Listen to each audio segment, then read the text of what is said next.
British MP effectively argues for blasphemy law in UK Parliament. So this was interesting and got quite a reaction on Twitter.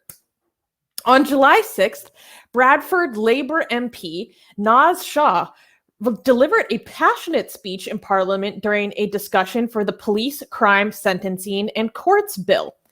In her remarks, she has directly compared the emotional harm of the cartoon depictions of the Prophet Muhammad and the destruction of memorials. The speech comes as Britain is still in a tense situation over a teacher who is still in hiding after showing school children cartoons of the Prophet Muhammad. Different news outlets in Britain were calling Shah's speech a call for the return of blasphemy laws. Legislation on emotional harm can be a bit convoluted, as Shah failed to acknowledge the critical distinction in her speech between vandalism of memorials versus emotional harm over the Prophet Muhammad, because one is a concrete criminal action. Rivka, what are your thoughts on this news? So all of these ideas about somehow making someone's feelings or someone's offense, punishable.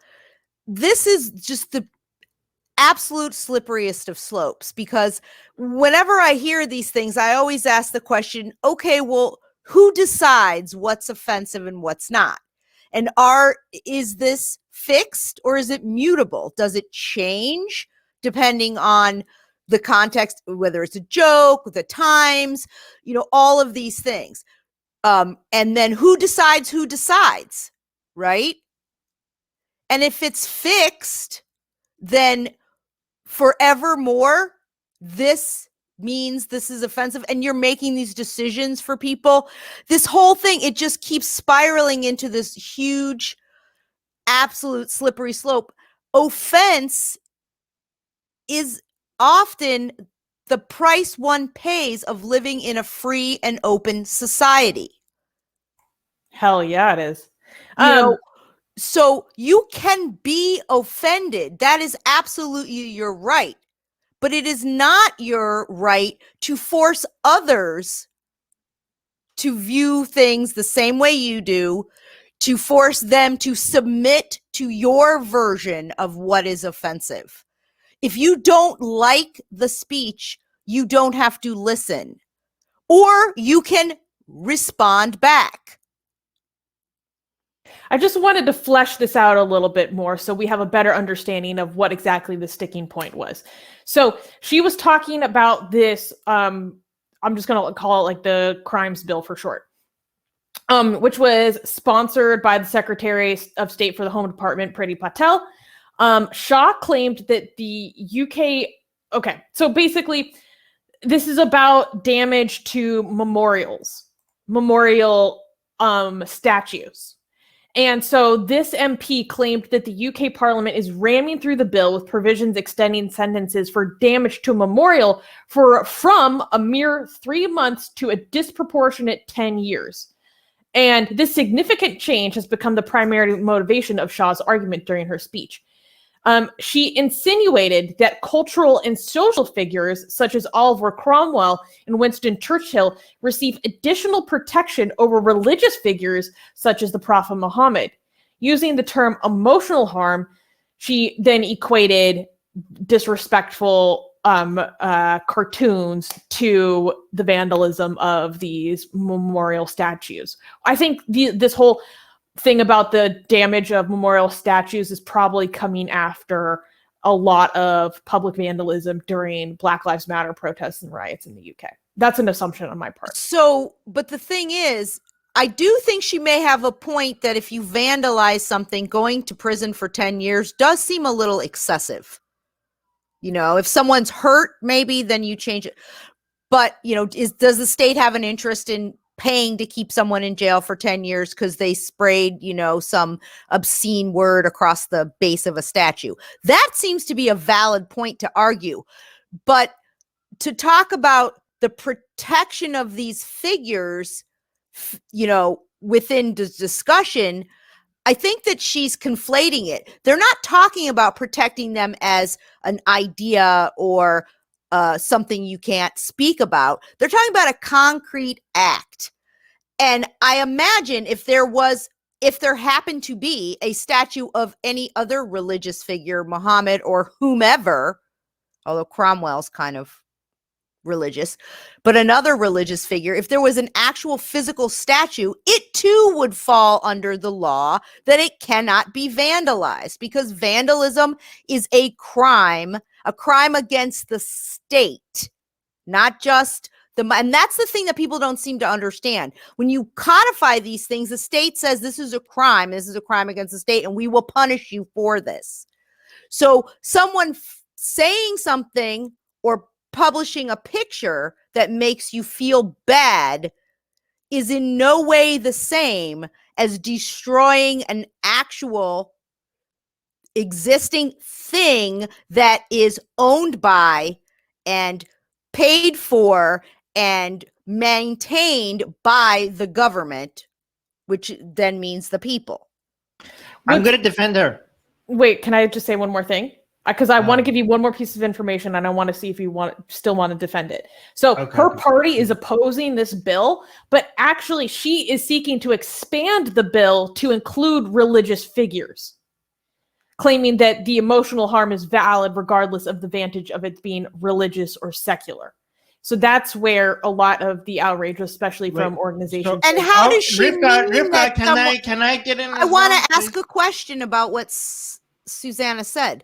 What does she mean include emotional religious figures? So if I draw a picture of a religious figure that hurt someone's feelings, I am now potentially going to jail, just as if I, smashed a statue and broke it.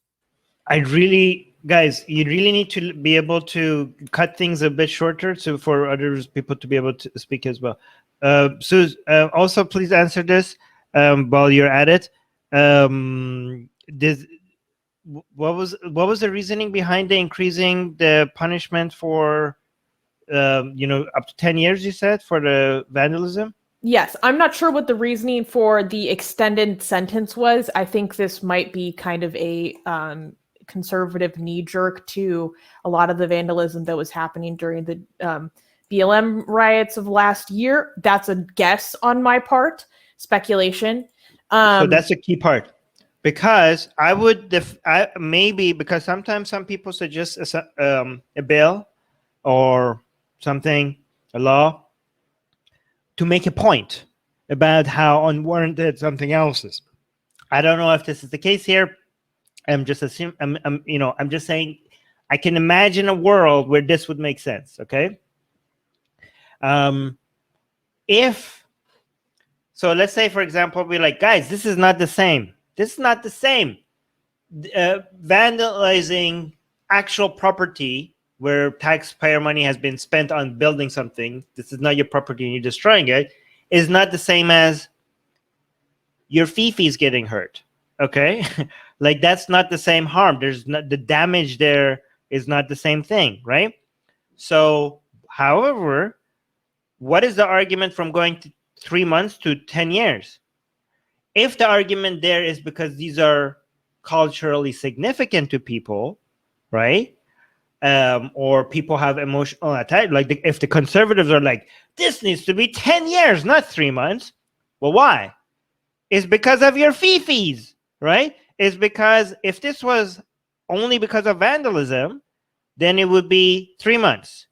You guys have emotional attachment to this, so the fact that you want it to be 10 years is because you're upset, because your feelings are hurt that these statues are being attacked.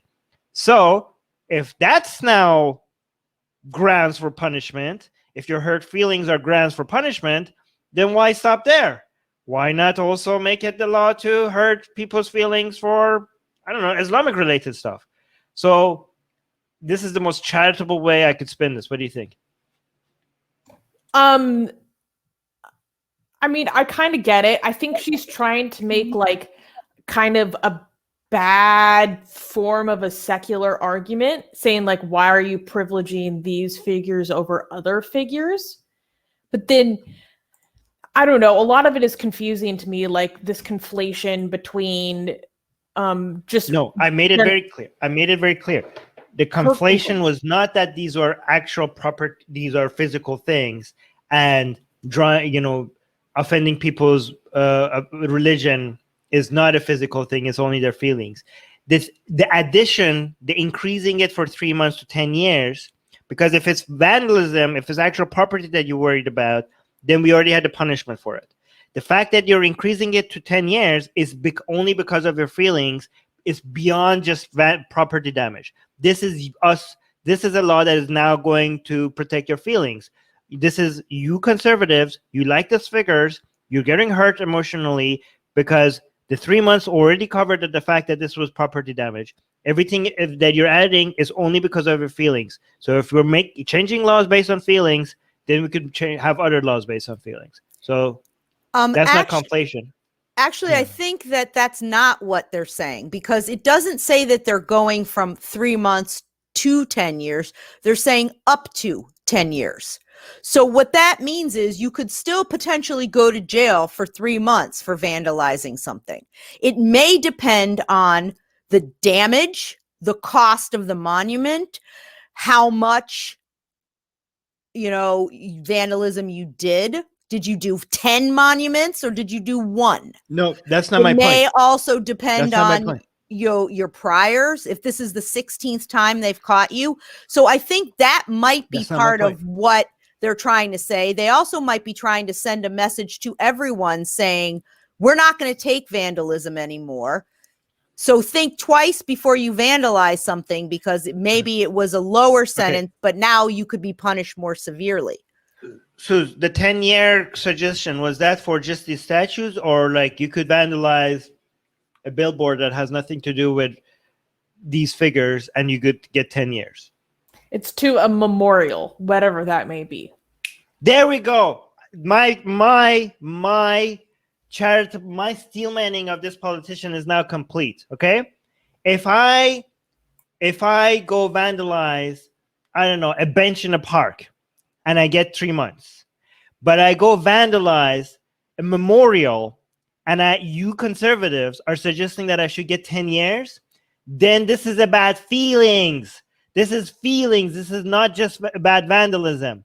So if feelings are grounds for laws, so you're like, people are like, oh no, it's not the same thing. That's feelings. This is actual vandalism. They're like, well, the vandalism part is covered the same as it should be in the 3 months or whatever, 6 months or whatever is similar to a public bench in a park. That's already covered. The fact that you are specifically now adding extra punishment for memorials, that means these are your heroes and you don't want your heroes to be attacked. So guess what? Muslims also love Muhammad, so it needs to be consistent. So you could remove the vandalism part from it by comparing that punishment with the bench part. Everything else is just feelings.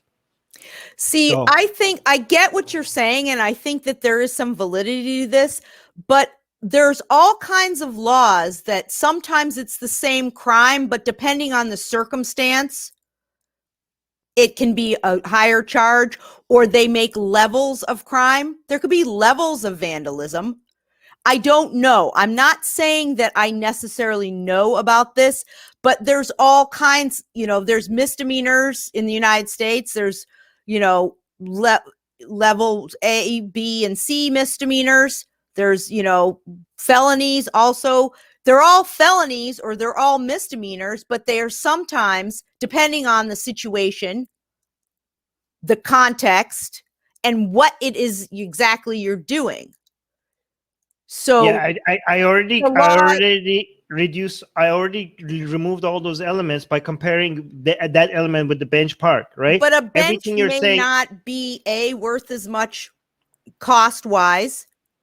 It may not, very and luxurious, fancy bench. You're right that it may have some feeling or nationalism sense that this is worse than a bench.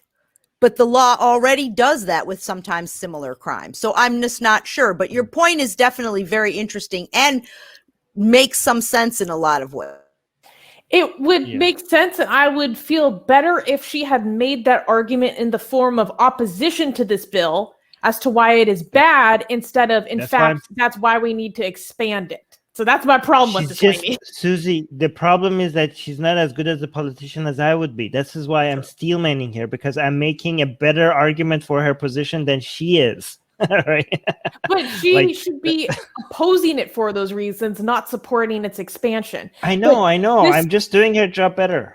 This bill is like very comprehensive. There's a lot of different stuff to it. There's aspects of like increasing protections for child abuse, and then a very controversial aspect about criminalizing protests as their public nuisance, which inspired the Kill the Bill movement that some people might be aware of in the UK. So there's lots of different aspects to this. And this MP is a little infamous for making, like, constantly bringing up the Prophet Muhammad on the floor of Parliament. So she's very disliked for those reasons. But I also just want to quickly point out a comment that I also want to try to make sure that the Hindus watching know that I'm a secret Muslim doing Taqiyya, because I'm constantly doing steelman takes for these positions, just so that they could have something to work with. But go on. I just want to just call out this comment. Ritsuko is saying, if she hates blasphemy so much, she may as well return to Pakistan or whatever hellhole on earth she came from.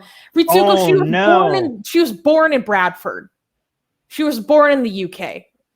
Even if she wasn't, if she was a citizen, she gets to stay there and complain as much as she wants. Complaining, guys, even if she wasn't, first of all, as soon as she was born there, even if she wasn't born there, even if she wasn't a citizen, if she was a resident, she gets to stay where she wants because she has all the legal rights to, and no amount of complaining means that she has to go back. In fact, you are a better citizen if you complain more.